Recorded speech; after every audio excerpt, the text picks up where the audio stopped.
जेके के टारगेट्स मैं आपको बताना चाहूंगी।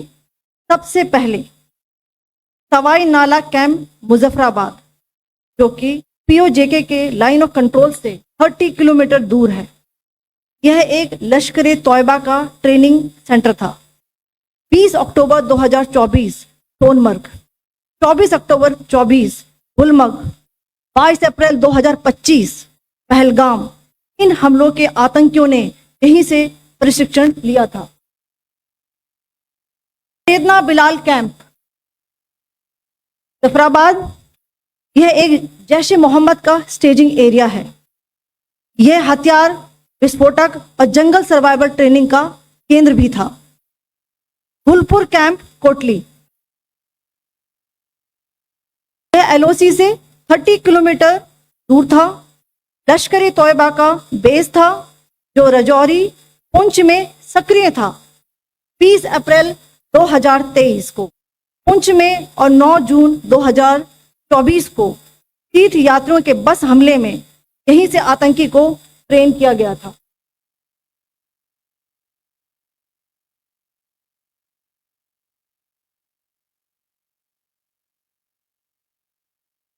बरनाला कैंप भिंबर, यह एलओसी से 9 किलोमीटर दूर है। यहां पर हथियार, हैंडलिंग, आईडी व जंगल सर्वाइवल का प्रशिक्षण केंद्र था। अब्बास कैंप कोटली,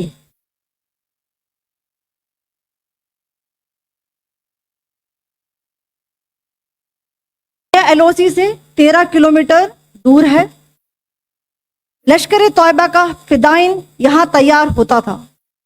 इसकी कैपेसिटी 15 टेररिस्ट को ट्रेन करने की थी।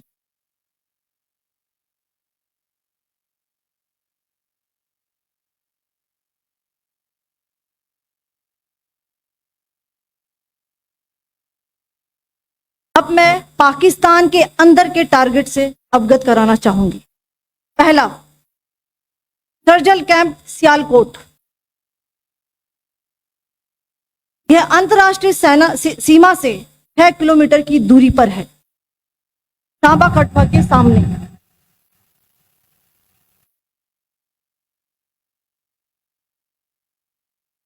मार्च 2025 में जम्मू एंड कश्मीर पुलिस के 4 जवानों को जो हत्या की गई थी, उन आतंकवादियों को इसी जगह पर ट्रेन किया गया था।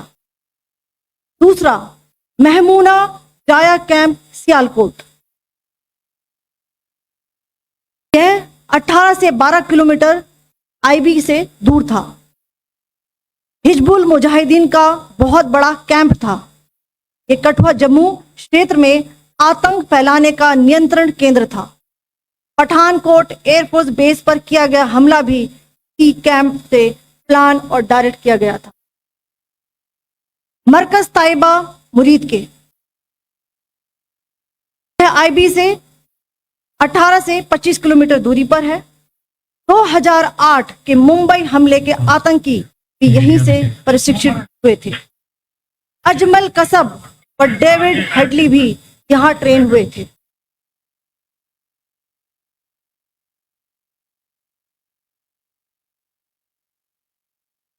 ये दूसरा आया।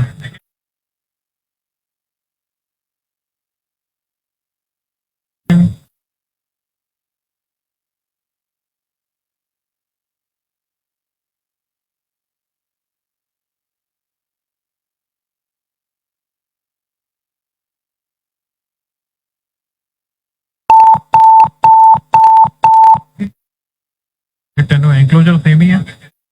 Just hit the target.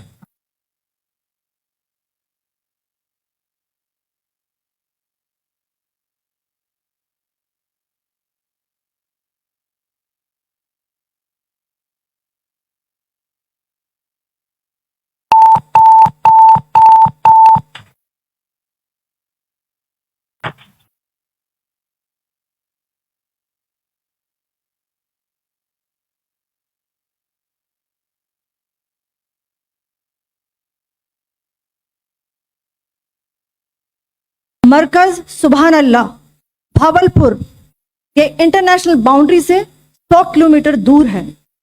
Jaish ए मोहम्मद का मुख्यालय था। यहाँ पर रिक्रूटमेंट, ट्रेनिंग व इंडोक्ट्रिनेशन का केंद्र भी था। शीर्ष आतंकी अक्सर यहाँ आते थे। मैं आप सबको बताना चाहती हूँ कि किसी भी सैन्य ठिकाने का निशाना नहीं बनाया गया और अभी तक किसी तरह की नागरिक क्षति की रिपोर्ट नहीं है। धन्यवाद। जय Hind. The strike on the terror camps were undertaken through precision capability, as shown to you. A niche technology weapons with careful selection of warheads was ensured so that there will be no collateral damage. The point of impact in each of the target was a specific building or a group of buildings. All the targets were neutralized with clinical efficiency, and the results reiterate the professionalism of the Indian Armed Forces in the planning and execution of their operations. No military establishments were targeted. India has demonstrated considerable restraint in its response.